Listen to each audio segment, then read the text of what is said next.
છોટાઉદેપુર જિલ્લાના એક ગામના પ્રાથમિક આરોગ્ય કેન્દ્રની પાછળ રહેતો એક વ્યક્તિ અચાનક દવાખાને પહોંચી ગયો અને નહાવા લાગ્યો અને નર્સની સામે જ તેનું પેન્ટ ઘૂંટણ સુધી ખેંચી અશ્લીલ માંગણીઓ કરવા લાગ્યો હતો। આ સમગ્ર મામલે નર્સે છેડતી અંગે પોલીસમાં ફરિયાદ નોંધાવી હતી, જેને આધારે આરોપીની ધરપકડ કરવામાં આવી હતી।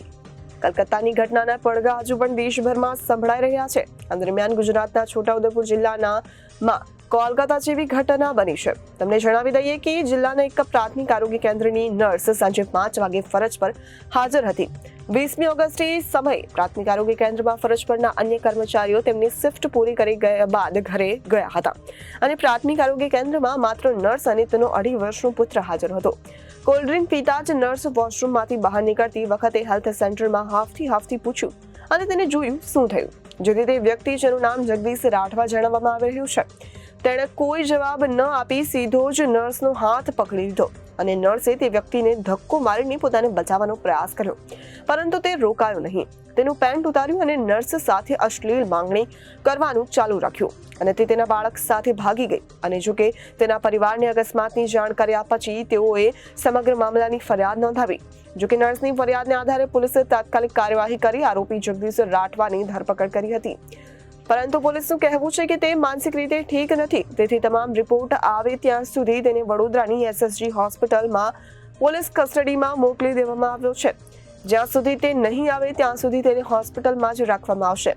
ત્યારબાદ જ આરોપી સામે કાયદેસરની કાર્યવાહી કરવામાં આવશે। ખાસ વાત તો એ છે કે કોલકાતામાં બનેલી ઘટનાની આગ હજુ ઓલવાઈ નથી, પરંતુ ગુજરાતના છોટાઉદેપુરમાં પ્રાથમિક આરોગ્ય કેન્દ્રની નર્સ સાથે નહાવા અને અશ્લીલ માંગણી કરવાની ઘટનાઓ જિલ્લામાં ચકચાર મચાવી દીધી છે।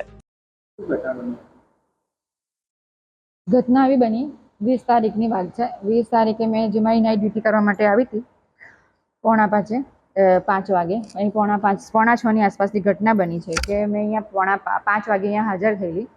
5 વાગે હાજર થઈ એટલે 5:30 મેં બ્લડ સેમ્પલ જે પોલીસવાળા ભાઈ આવ્યા હતા એમને મેં બ્લડ સેમ્પલ લીધું આરોપીનું। બ્લડ સેમ્પલ લઈને મેં એમને રવાના કર્યા। જસ્ટ મારો બાબો અહીંયા ગેટ આગળ રમતો હતો એટલે એમને ભૂખ લાગી તો મેં બાબાને પૂછ્યું કે તારા માટે કંઈક લાવું એમ, તો મેં ફ્રીજમાંથી કોકો કાઢીને લાવી અને કોકો કાઢીને રેપર એનું ખુલતા જ ની સાથે જ મારા ડ્રેસ પર પડ્યું અને ડ્રેસ પર પડ્યું એટલે મેં વોશ બેસિંગ માટે ધોવા માટે ગઈ। ધોઈને પરત પાછી આવતી હતી ને અચાનક જ પેલા જગદીશભાઈ આવ્યા અને મેં એમને પૂછ્યું કે શું થયું છે જગદીશભાઈ તમને એમ, એટલે એમને મને કંઈ જવાબ આપ્યો નહીં એટલે ડાયરેક્ટ જ મને બાટ ભરી લીધી।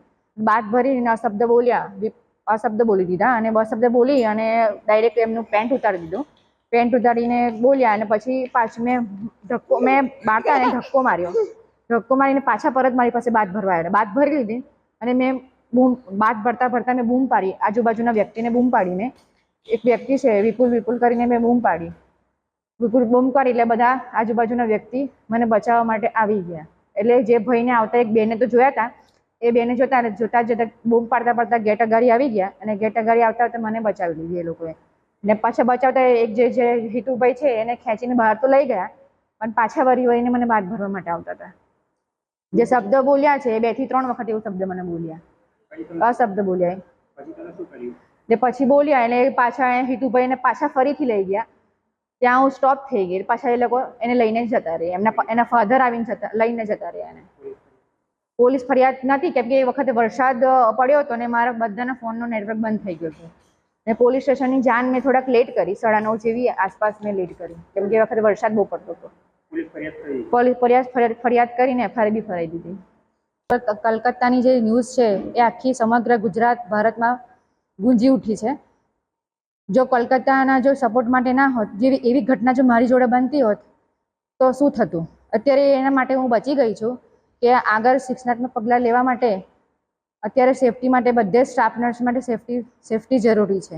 જો મારી જોડે બનતા રૂકી ગઈ છે, સ્ટોપ થઈ ગઈ છે, જો બીજી જગ્યાએ ના બની શકે એને માટે શિક્ષણાત્મક પગલાં લેવા જરૂરી છે।